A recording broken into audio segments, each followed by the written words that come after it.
A peaceful countryside estate turns into a crime scene when a brilliant doctor is found dead by the pool. Who did it? And why? Even Poirot may struggle to solve this case.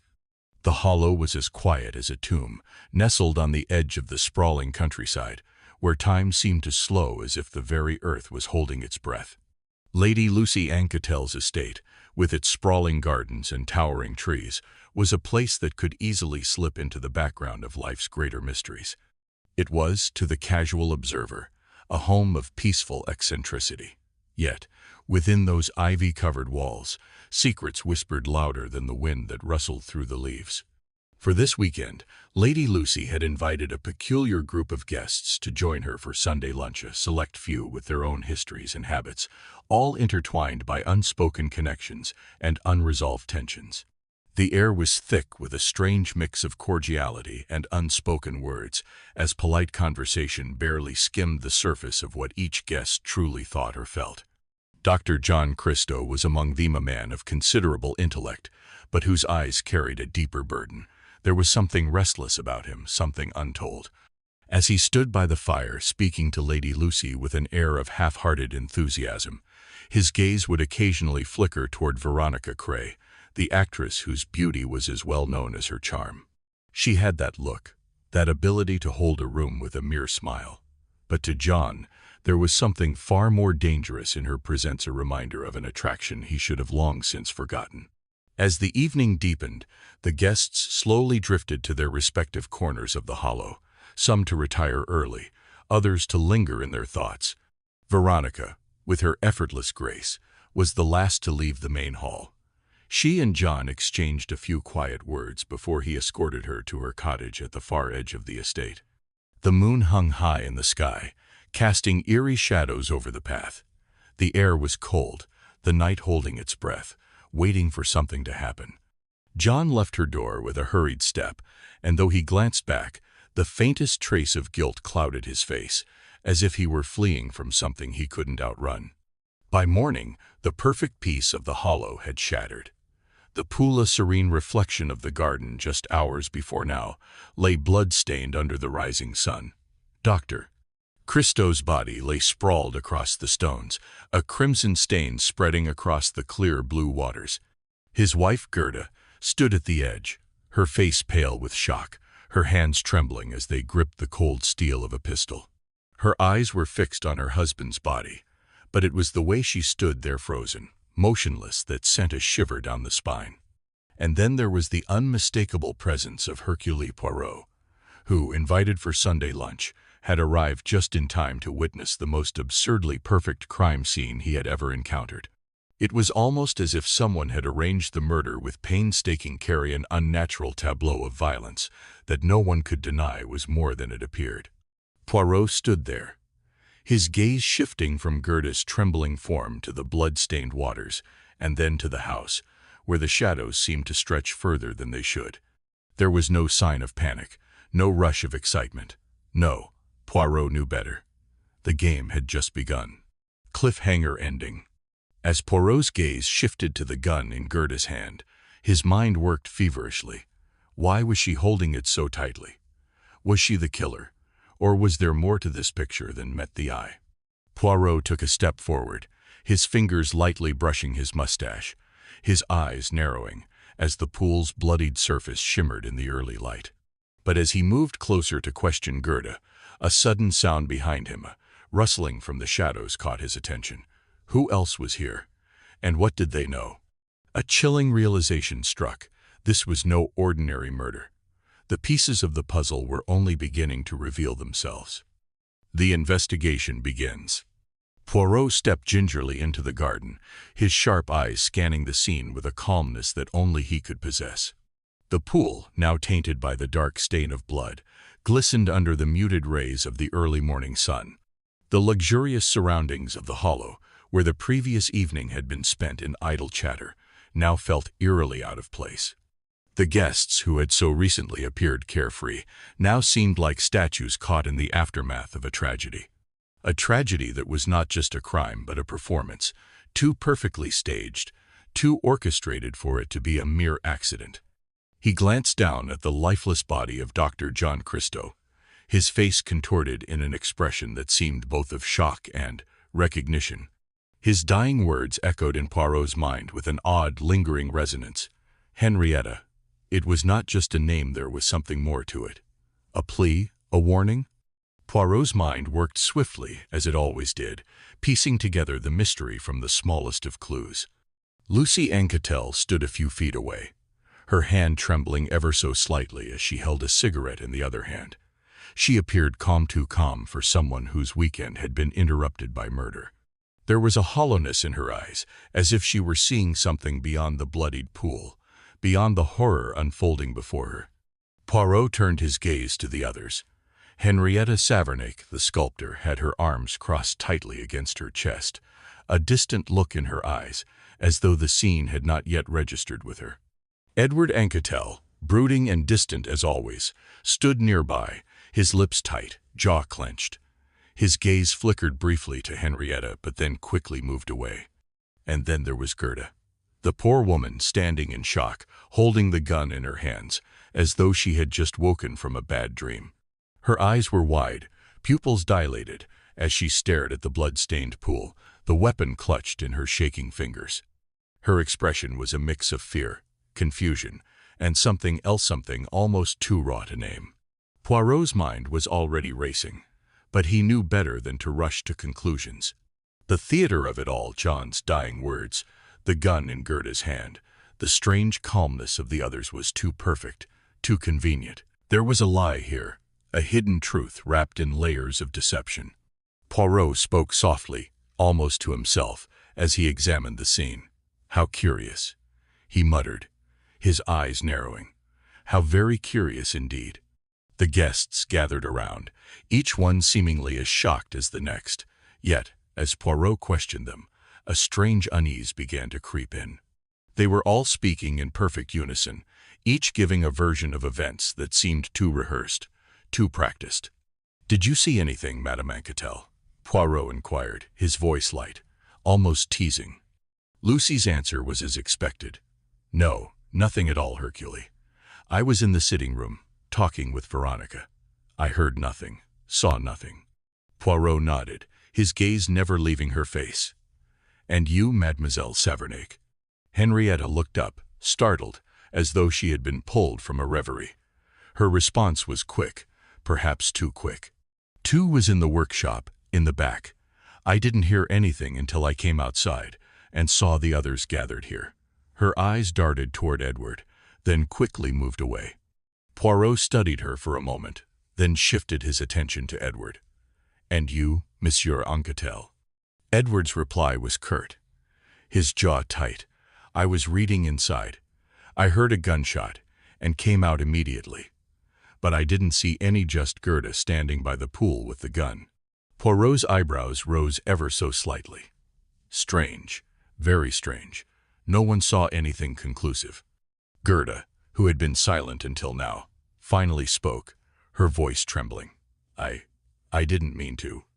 It wasn't me, Poirot. I swear, I didn't." Poirot raised a hand, silencing her, though his expression remained kind. "Ah, Mademoiselle Christie, I do not doubt your words, but I wonder if it wasn't you, then who?" Each of their stories was beginning to unravel, just slightly, like a tapestry being pulled at the edges. Inconsistencies, faint contradictions, things that did not align. Why was it that none of them had seen anything but all were so certain of their alibis? Why was it that Henrietta, who seemed to know nothing of the crime, kept casting furtive glances at Edward? Why did Lucy seem to have no true emotional response to the murder, while Gerda, the most likely to be shaken by the events, appeared to be hiding something? Poirot's mind raced, each new question adding layers to the puzzle. It wasn't just the crime that perplexed him. It was the coldness in the air, the subtle glances exchanged, the unspoken truths hanging like a veil over the scene. As Poirot turned to look at the group again, something struck him. The clock in the hall chimed, its sound oddly fitting, distant and cold, like the shadow of something ominous. Hall chimed, its sound oddly fitting, distant and cold, like the shadow of something ominous. And then, as Poirot looked over the garden once more, he spotted something in the corner of his eyes, tiny detail that no one else seemed to have noticed. It was a shadow behind the garden shed, a movement too quick to be natural. The hairs on the back of Poirot's neck prickled. He motioned for the others to stay where they were. "Excuse me," he said softly, his voice a shade darker now. "I must investigate this further." But as Poirot moved toward the shed, the tension in the air became palpable. The guests exchanged uneasy glances, and for the briefest moment, Poirot thought he saw a flicker of fear in Lucy's eyes. Cliffhanger ending. The investigation had only just begun, and already Poirot was certain of one thing. Something was terribly amiss in the Hollow, and someone in that house was hiding the truth. The midpoint. The investigation had already taken a series of twisting turns, but what Poirot discovered that night would send shockwaves through the already crumbling web of lies. As he wandered the estate, absorbing the quiet hum of the night air, Poirot's mind raced through the details. The pieces of the puzzle were scattered but incomplete, like a broken mirror, each shard revealing only half of the truth. Suddenly, his sharp eyes caught something unusual in the garden's hedge-in object, gleaming faintly beneath the moonlight. Without a word, Poirot knelt, pushing aside the tangled branches. There, hidden in the thick undergrowth, lay a pistol, the cold metal gleaming against the greenery. Poirot's mind began to whirl with the implications of this new discovery. How had this weapon remained unnoticed for so long? And more importantly, why was it so carefully concealed? His fingers ran over the cool steel, and he noted the absence of fingerprints, a fact that left him uneasy. Someone had been careful, too careful. But what struck him most was the caliber of the gun. It didn't match the weapon initially presumed to be the murder weapon, the one Gerda had been holding by the poolside. This weapon was smaller, more precise. Who could have planted it here, and why? Poirot's mind raced through the possibilities. Could it be a deliberate attempt to mislead him, to divert suspicion away from the real killer? He stared at the gun, his mind calculating each angle. The more he thought about it, the more he realized the investigation was evolving in ways he hadn't anticipated. The case had grown more complex, and the truth more elusive. Meanwhile, Henrietta Savernak's behavior grew more suspicious with every passing hour. Ever since Poirot had questioned her, she had become more closed off, retreating into herself like a bird that could sense danger in the air. Yet, Poirot had witnessed something even more troubling just the night before. While the rest of the house slept, Henrietta had slipped out of the house, her footsteps quiet but purposeful. Following her at a distance, Poirot had observed her making her way toward the workshop, a place she had visited only a few times before. Poirot knew Henrietta's sculpting was more than just an artistic pursuit. It was her way of shaping truths, of molding reality into something that suited her desires. But tonight, as he watched her enter the workshop, he couldn't shake the feeling that her art had become a metaphor for her own Agatha attempt to conceal guilt and manipulate perception. The chisel she wielded wasn't just for stone. It was for shaping the narrative, hiding the cracks, and pretending to carve out a perfect world. As the door to the workshop creaked shut, Poirot's eyes narrowed. There was something about her behavior that seemed calculated. The suspicion that had been building in his mind for days now took root. Was Henrietta hiding something? Was her art a mask, a shield to keep the truth buried beneath layers of clay? The more Poirot observed, the more he understood that the family at the Hollow was playing a much more intricate game than he had first realized. As he walked past the windows, he saw Lady Lucy speaking in hushed tones with Edward, her voice low, her hands clasped tightly as if holding onto a secret. They were carefully orchestrating a misdirection. He could feel it in the air. But to what end? Who were they protecting, and why? Poirot's mind grew heavy with the realization that there was a grand design unfolding before him. But who was the mastermind pulling the strings? The more he tried to uncover, the more he felt as though he was being led in circles, a pawn in someone's twisted game. It was becoming clear that the family was not as innocent as they appeared. They were hiding something darker than a simple murder, a carefully planned ruse to shield someone from the consequences of their actions. The intensity in the room grew with each passing moment. Poirot's heart beat faster as he turned over the newest clues in his mind. Each new discovery felt like a piece of a much larger puzzle that would require every ounce of his famed little gray cells to solve. And then, just as Poirot was about to take the next step in unraveling the tangled mess, he heard it. A soft creak of the door, the unmistakable sound of a footstep, then a sudden rustle from the shadows. Poirot's eyes darted towards the corner of the room, where a figure stood motionless, half concealed in the gloom. Cliffhanger ending. Who was watching him? Before he could react, the figure slipped away into the night, leaving nothing behind but a lingering sense of dread. Poirot's pulse quickened. What had they seen? Had they been listening all along? The game had just changed. The suspects. The guests at the Hollow, each one an enigma, a puzzle piece whose edges did not quite fit together.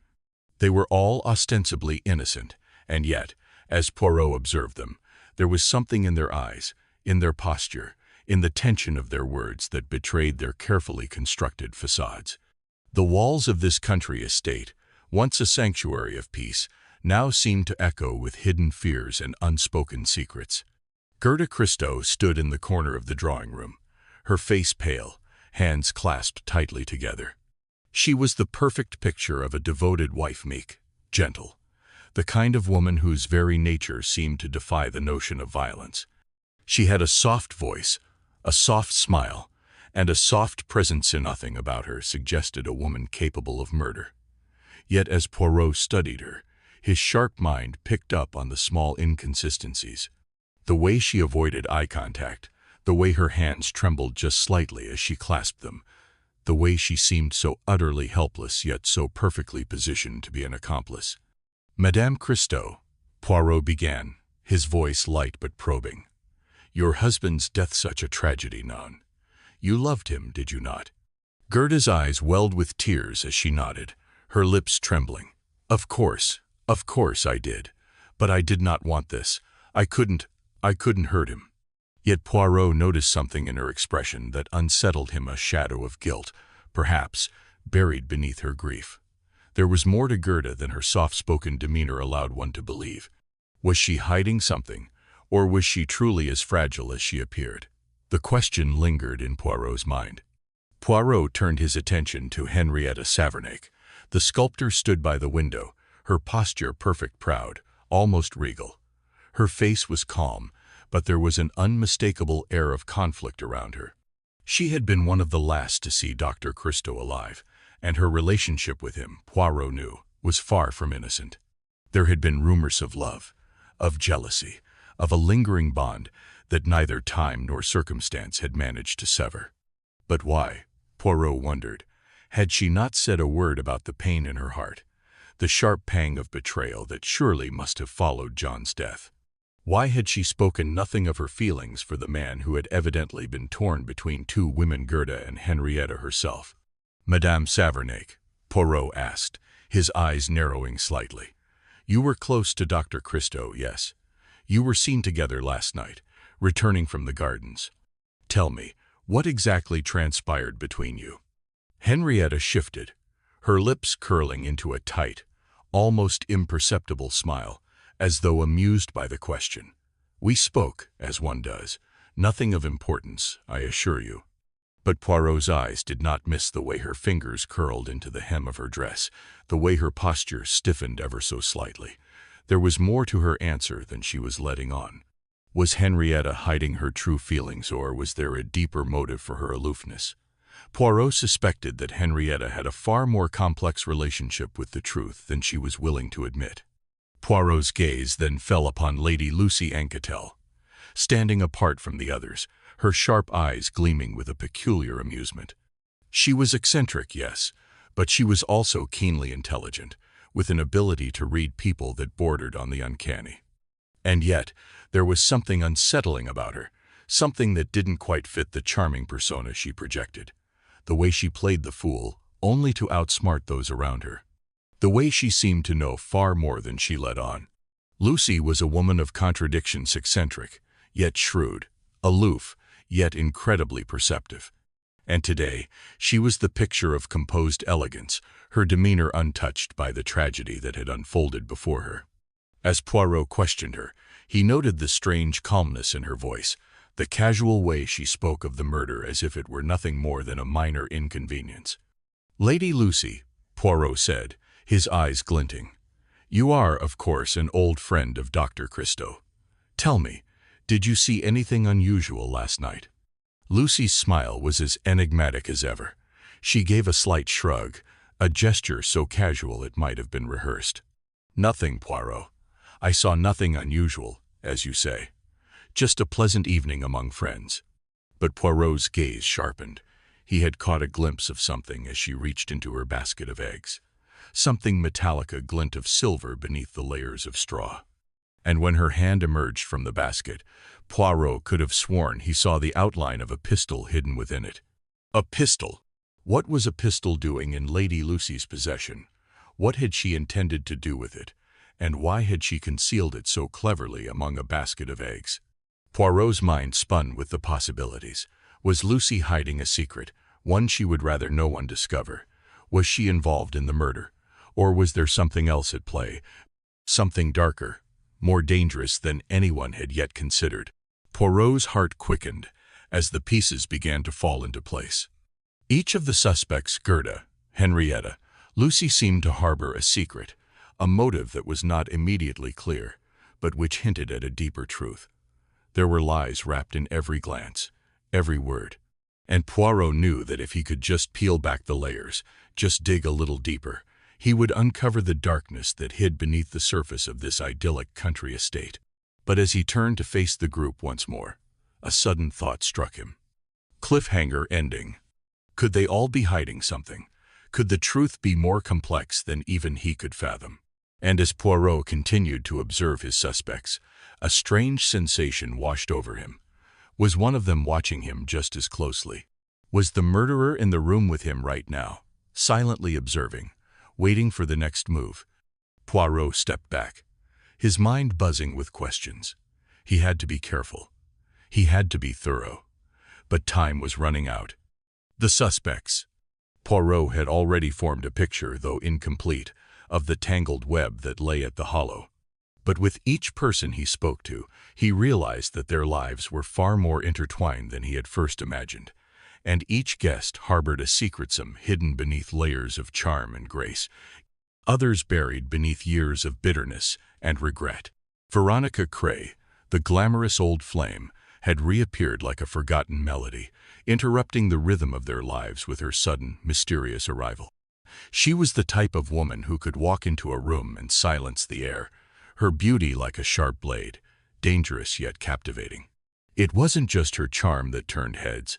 There was something about her that commanded attention, even if she wasn't trying to. Veronica was an actress, a woman who knew how to play her part well, perhaps too well. Why had she come to the hollow? What was her true purpose? Her presence seemed to stir something old in the air, something buried beneath the layers of time. She claimed to be visiting for a quiet stay, but Poirot's instinct told him that this was no ordinary social call. Her eyes, when they met his, were filled with secrets and a sense of guilt. The way she nervously adjusted her hair, the way she laughed a little too loudly at nothing in particular, Poirot couldn't shake the feeling that she was hiding something. But what? Did she know more about the night of John Christie's death than she was letting on? Did Veronica Cray, his old flame, still harbor lingering emotions for him? And if so, what role could she have played in this tragedy? Then there was Edward Anquetel, the brooding cousin, whose every gesture spoke of a man who had been quietly broken by love, or the absence of it. Edward had been close to Henrietta, and his feelings for her, Poirot could see, were painfully obvious. The way his eyes lingered on her, the way he spoke to her, with that undercurrent of something unsaid, was the mark of a man in torment. His love was unrequited, his devotion unreturned, and his resentment towards those who had her affection ran deep. But there was something more beneath his quiet, brooding nature. Something that suggested he might not have been as passive as he appeared. Was his love for Henrietta enough to cloud his judgment? Could his unspoken jealousy have driven him to do something unforgivable? Poirot watched as Edward lingered by the window, his gaze distant, the silence between him and Henrietta growing with every passing second. Was this the silence of longing, or the silence of guilt. Poirot suspected there was more to Edward than met the eye. Could he have been pushed too far in his quiet obsession, finally snapping? His resentment had been simmering for years. Could it have boiled over into something violent? As Poirot continued his questioning, one thing became clear. Everyone was hiding something. Gerda's meekness wasn't innocence, it was a carefully constructed mask. Henrietta's aloofness was a shield against the deep emotional turmoil she carried. Lucy's eccentricity was her weapon, her disguise to keep people guessing. And now, Veronica and Edward, each carrying a different kind of burden scripts that could unravel everything. Poirot felt the weight of the room press upon him. It was as if the walls themselves were closing in, each person more dangerous than the next, each secret more toxic than the last. Could any of them be truly innocent? Or were they all complicit in this twisted web of betrayal, love, and lies? But the most unsettling thought of all was that Poirot wasn't sure who to trust. Even the simplest smile now seemed to hide something darker beneath it. Even the softest words were laced with deception. How could he separate the truth from the lies when even the most innocent gestures were tainted with suspicion? Poirot stood at the center of the hollow, observing each of the suspicious mind, a labyrinth of possibilities. One thing was clear: the truth was not as simple as it seemed. The more he uncovered, the more questions arose, and the more certain he became that the final revelation would be nothing short of explosive. But just as Poirot was about to speak, a sharp, almost imperceptible sound echoed through the room, a rustling, like the swish of fabric or the faintest of footsteps. Poirot's heart skipped a beat. Cliffhanger ending. Was it the wind? Or was it something or someone else? Before he could turn, the door to the study creaked open. Who had entered, and why? The sudden intrusion left Poirot with a chilling realization: one of the suspects had been listening in all along. The final act. The air in the room seemed to grow heavier, the tension almost suffocating, as Hercule Poirot stood in the center, his sharp gaze scanning each of the family members. His presence commanded attention, the kind of stillness that only an extraordinary detective could inspire. Every step he had taken in this investigation, every subtle glance, every unspoken word had led to this precise moment. Every lie, every deception, every tiny slip-up had all culminated in this ultimate confrontation. As the seconds ticked away, the sound of the clock's relentless ticking seemed louder, almost mocking in its insistence. The walls of the room, once so familiar and comforting to the family, now seemed to close in, pressing down on them, leaving them no escape. They had no place to hide, no way to outrun the inevitable. Poirot's eyes moved slowly across the room, resting briefly on each of them. He could almost feel the tremor in the air, a collective unease. They all knew, deep down, that the truth was about to be revealed. There was no way to avoid it now. "Ladies and gentlemen," Poirot's voice broke the silence, calm yet undeniably firm, carrying an air of finality that sent a shiver through the room. "The time has come. The time to uncover the truth, to expose the secrets that have festered within these walls for far too long. And though you may not want to hear it, you will." His words hung in the air like a verdict, a promise. The silence that followed was thick, pressing in on everyone in the room. Not a single person moved, not a breath was drawn. Even the faintest rustle seemed too loud. The family exchanged nervous glances, their fingers twitching, their palms slick with the cold sweat of guilt. And then Poirot's eyes locked on Gerda. Her face, pale and composed, betrayed nothing. But Poirot saw it: the subtle tightening of her jaw, the slight tremor in her hands. She was trying to hold it together, but the fear was there. She knew the moment had come, and she knew the net was closing in. Poirot took a step forward, the sound of his polished shoes echoing through the room like a drumbeat. "I have studied the evidence," he continued, his voice unwavering. "Examined every detail, every moment of this case. The pistol found by the pool, the conflicting testimonies, the strange behavior that we all saw, the alibis that didn't add up, the carefully woven stories, each one designed to mislead, to throw me off the trail. But you see, Gerda, there was one thing you failed to account for. Her breath hitched at the mention of her name, but she held her ground, meeting his gaze with a defiant stare. Poirot's eyes never left hers, his expression unreadable, though there was a hint of triumph in the set of his jaw. The murder weapon, placed so carefully by the pool, it was meant to divert attention, to lead us astray. But that was just a diversion. The real deception was something far more intricate, far more sinister. And you, Gerda, are at the center of it all. Gerda's composure cracked, just for a moment. Her fingers clenched into fists at her sides, and her lips parted as though to speak, but no words came. Poirot's eyes never wavered from her face. He could feel the weight of the truth settling on her shoulders, crushing her under the sheer force of it. "You thought you could escape it," Poirot said, his voice rising with a sharp edge, like the bite of winter air. "But you underestimated the truth. It always has a way of revealing itself, no matter how deep you bury it." A flicker of emotion crossed Gerda's face, fear, perhaps, or regret, but she quickly masked it, her eyes hardening. She knew she was caught. There was no way out. Poirot shifted his gaze to Henrietta, who had been standing off to the side, her posture stiff and her eyes wide. She had been watching the exchange between Poirot and Gerda with a nervous tension, but now her gaze met Poirot's directly. She stepped forward, but her movements were shaky, uncertain. "And you, Henrietta," Poirot said, his voice low but intense, "you were the one who took the final step in this dark, twisted game. It wasn't enough for you to simply discard the weapon, was it? No, you chose to protect Gerda. You chose to shield her from the consequences of her actions. But why? Love, guilt, or perhaps something deeper, something you thought you could hide." Henrietta flinched at the words, her chest rising and falling with shallow breaths.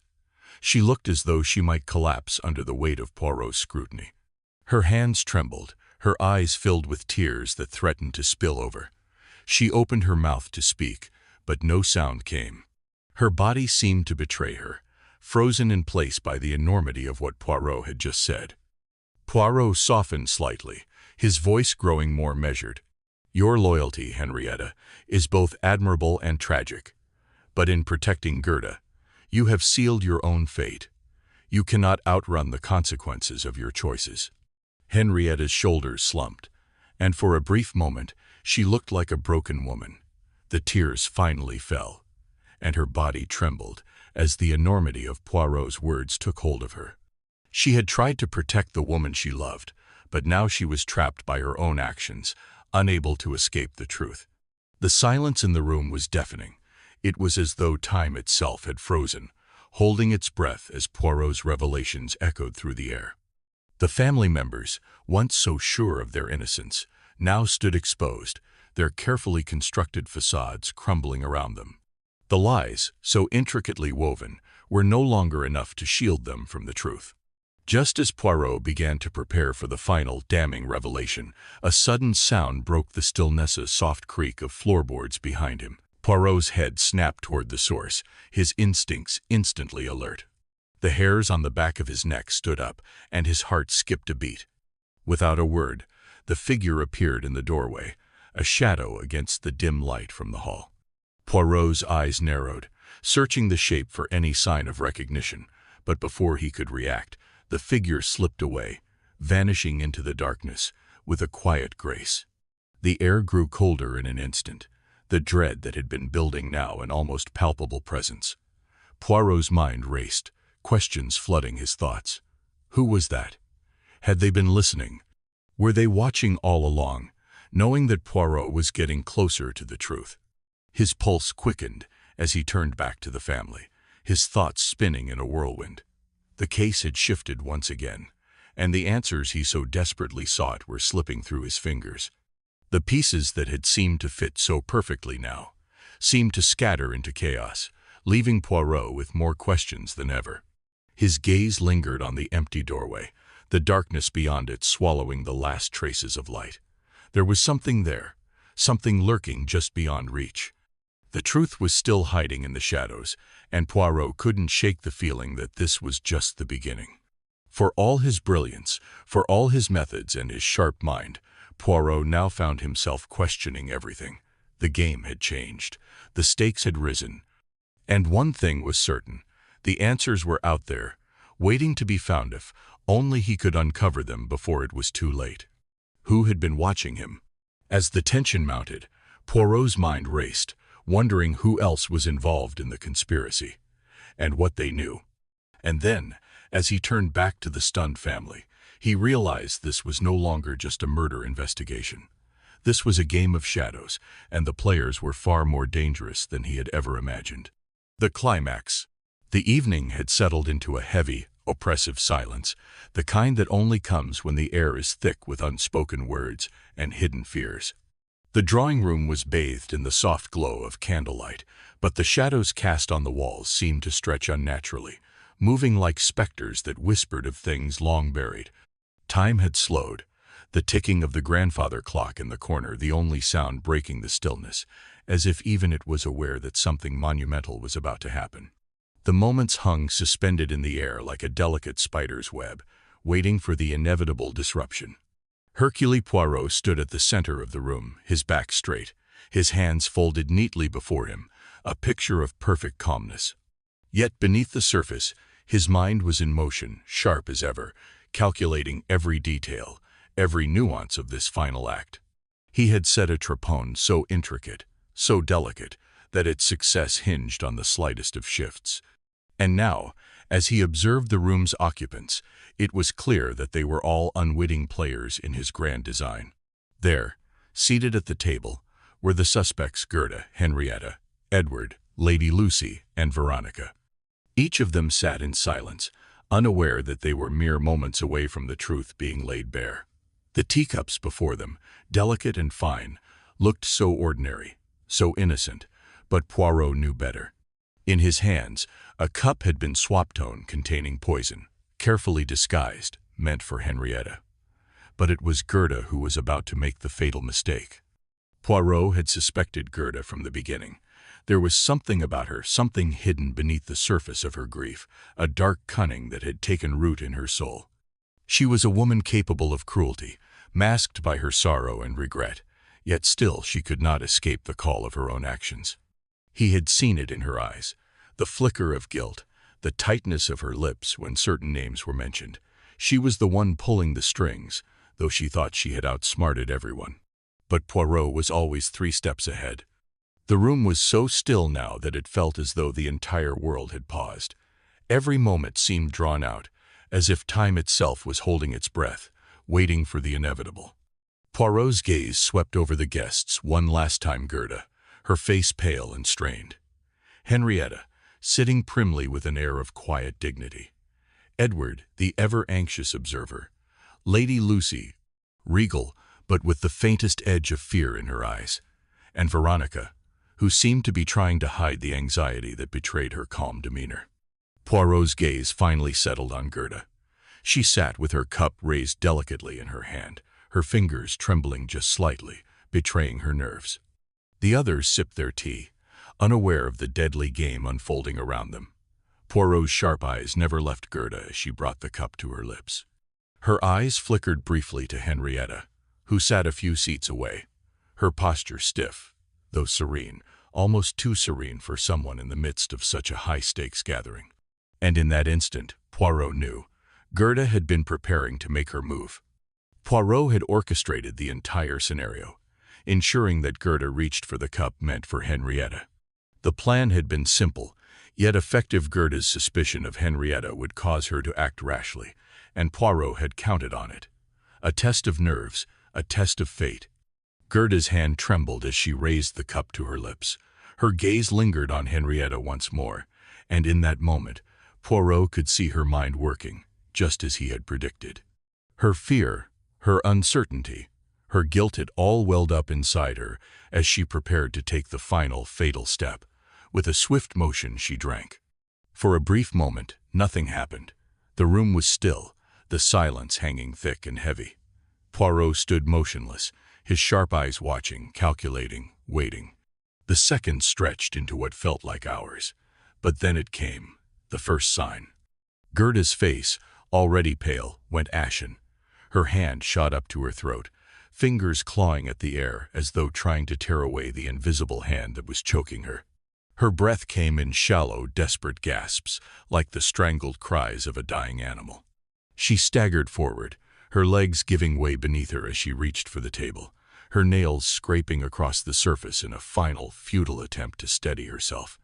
Poirot's voice rang out, calm and steady, yet filled with the weight of undeniable truth. "It was not Henrietta who was meant to die," he said, his words cutting through the room like a knife through silk. "It was you, Gerda. You were the one who wanted to silence her. You wanted to keep her quiet forever." Henrietta's hands clenched into fists, her nails digging into her palms as the grief continued to weigh on her. The loss of her love, the rupture of her family, the tragic end of Gerda's manipulation Sid was a burden she could not easily bear. But amidst the sorrow, something shifted within her. She had been consumed by revenge, by the desire to see justice done. But now, as the dust settled, there was another path that beckoned. A quieter, more personal journey. A chance for redemption, not just for others but for herself. The next morning, Henrietta found herself before one of John's patients, a woman who, like her, had been broken by grief. Their conversation was hushed, the words exchanged soft as they shared their pain, their sorrow, their shared understanding. Henrietta listened intently as the woman spoke of her own loss, her voice thick with emotion. In that moment, Henrietta realized that the path to healing did not lie in vengeance or in dwelling on the past, but in using her grief as a means of creation. She would leave something behind, not just memories of pain, but something more enduring. In the quiet of her studio, Henrietta began to sculpt. Her hands moved with a quiet determination, shaping the clay as though it were an extension of her own soul.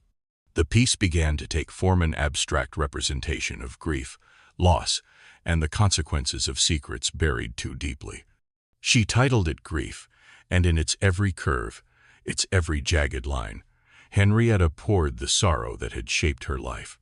It was both a memorial and a release, a testament to the pain, yes, but also a symbol of survival, of moving forward.